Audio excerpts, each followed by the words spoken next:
Tan Sri, Richard Branson's remark yesterday, the UNWRA trials are causing uneasiness among foreign investors. Your comment, please.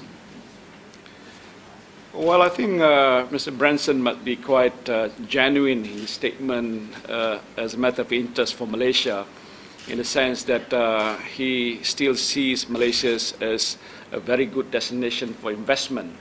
His remarks, I think, is in the context of how to help Malaysia further move forward and draw the bigger investment that we need. But of course, I think Mr. Branson do actually know that there are judicial system in a country like Malaysia. We have been very established for a very long while. Matter as regard to the Dato' Anwar's Ibrahim case is something which does not fall within the jurisdiction of the government. It is not a conspiracy, as some might allege, done by Malaysian governments to do whatever they think you want to do to Anwar Ibrahim. It is a case which is now known to the Malaysian public and international public at large, and not being brought by any parties except individual who felt that he has the right to be what I call a judge, and of course to be right to be protected by whatever law in the country as far as the sodomy case is concerned. So if you ask me personally, would you like this case to be in the Malaysian court? I wouldn't like this case to be in the Malaysian court. I would like that Malaysia is free of all this sort of thing, but it's not of the doing of the government. It's something that's happening, and we in Malaysia has to accept this fact. So of course it's true that if there's no such cases, if there's no any cases of such which is high profile, then Malaysia would be in much better position. So we will leave it to the court to decide, and the sooner that this matter is resolved, the better for us. So I think as far as we are concerned, I take it in the light that his views is not in the sense of intervening in the internal affairs of Malaysia. Mr. Branson is very experienced, of course, very well-known personalities in the business circle all over the world. But I think his comment is taken in light of how to support Malaysia's initiative. And I want to take that sort of angle as what he is saying. We don't want to sort of antagonize people, but I think that's what the perspective is. I think. That's my view. Ya, satu saya bagi pihak UMNO mengucapkan takziah kepada keluarga Allahyarham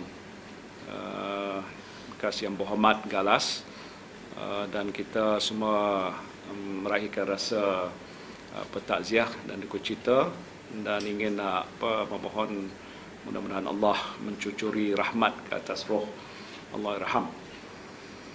Sebagaimana biasa, media pun dah tahulah, bila nanti akan diumumkan oleh SPR berlaku kekosongan di kawasan Galas, maka kita akan seperti biasa mengambil langkah-langkah yang wajar yang sepatut kita buat untuk membuat persiapan bagi menghadapi pilihan raya kecil di sana.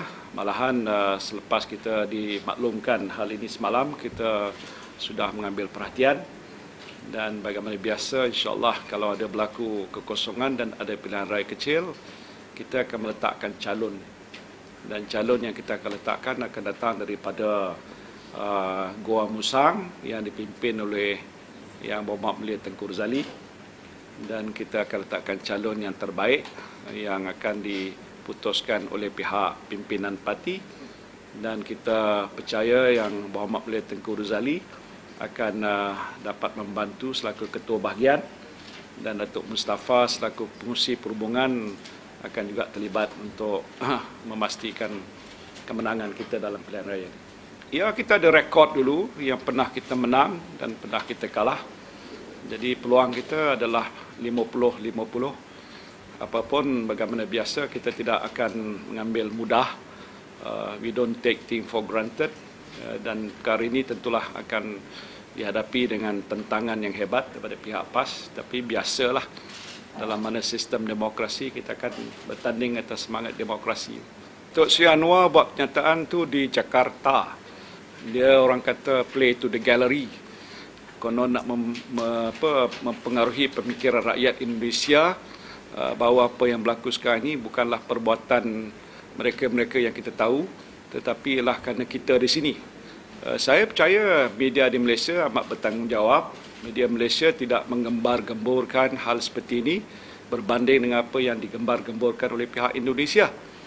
Dan pasti Anwar Ibrahim sebagai rakyat Malaysia janganlah mengkhianati negara kita dengan membuat pembohongan yang besar hanya kerana mereka nak menarik sokongan daripada rakyat Indonesia. Sepatutnya beliau juga tahu. Dia kata dia membawa kes ini ke Parlimen, dialah memperjuangkan nasib pekerja-pekerja Indonesia di Malaysia. Semua pembohongan besar, dosa kering yang dibuat. Dosa besar dan dosa kering yang dibuat di sana. Ini dibuat di platform di negara yang kita tahu. Kita tidak ada masalah dengan Indonesia. Kita tidak ada masalah dengan kerajaan Indonesia. Kita tidak bermusuh dengan rakyat Indonesia. Kalau ada pun yang berlaku ialah kumpulan-kumpulan kecil, bandera ke apa tak kira, entah mungkin 200 orang, 300 orang. Saya tak tahu siapa yang membiayai, ada juga yang menyatakan ada pihak-pihak tertentu yang membiayai, saya tak tahu siapa membuat perkara seperti itu. Jadi apa yang disebutkan oleh Anwar Ibrahim adalah satu bukti beliau bersedia untuk berbohong dan membuat sesuatu yang boleh merosakkan imej negara hanya untuk kepentingan, tujuan dan politik dia sahaja. Dia tidak rasa bertanggungjawab. Jadi seorang pemimpin seperti Anwar Ibrahim yang rasa it not responsible to whatever he says, then he is not the real leader that we should respect. Kerana bila dia balik ke sini, dia akan cerita lain. Bila pergi ke sana, dia tahu platform di Indonesia tu macam pihak-pihak itu dia nak exploit. Tetapi pastinya itu suatu pembohongan dan kita tahu apa yang beliau sebut itulah suatu yang tidak betul. Jadi ada seorang tindakan yang boleh diambil memalukan negara di platform. Oh, negara kita negara demokrasi. Di Indonesia pun demokrasi. Siapa bisa bicara apa kata, itu hak mereka.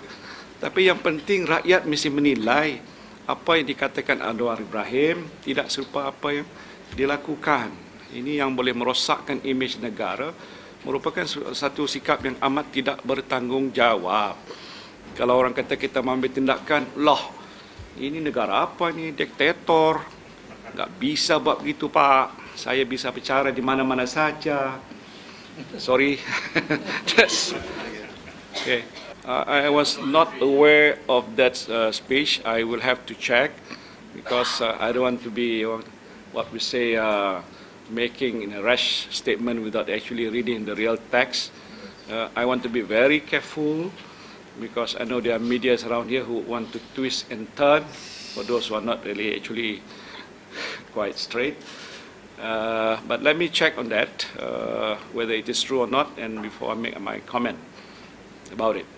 Ya, saya dah buat statement semalam yang saya nyatakan tentang walaupun pertama kita tak mau nak campur tangan lah dalam soal-soal pertandingan parti politik ni.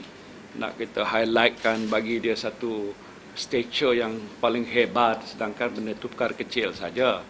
Cuma kita nak memperingatkan ini contoh-contoh di mana sebuah parti politik yang memang tak ada pengalaman berkata dia berpegang pada prinsip keterbukaan, ketelusan, kebertanggungjawab yang dikata masyarakat madani, ni Anwar Ibrahimnya istilah, tapi jelas terbukti apa yang berlaku di bawah tu agak tidak seperti apa yang dinyatakan.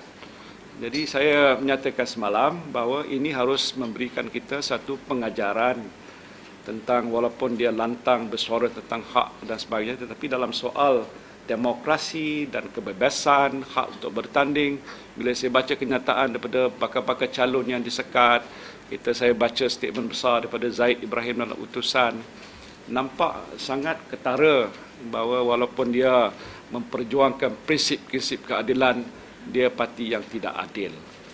Dia menyekat, dia menghalang, dia tidak memberi kebebasan.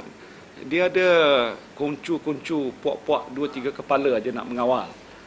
Jadi bagi saya, ambillah iktibar daripada apa yang berlaku sebagai pengajaran bagi rakyat Malaysia. Dia nak menyalahkan orang. Dia punya masalah jangan salahkan orang lain. Hal ini berlaku kecoh kerana apa kata ada siapa. Kita nak cabar Saifuddin, tolong beritahu siapa dia. Nama dia, orang dia, parti dia. Kalau dah ada isu dan masalah yang mereka hadapi, mereka kena tanggung sendirilah. Jadi jangan nak tolakkan perkara itu dan blame, menyalahkan orang-orang lain. Kesalahan itu adalah kesalahan mereka dan mereka harus tahu. Ini menunjukkan bahawa mereka tidak apa orang kata mempunyai keupayaan.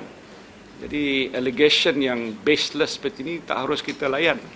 Tapi saya nak cabar pada Saifuddin bagi bukti, beritahu siapa dan di mana.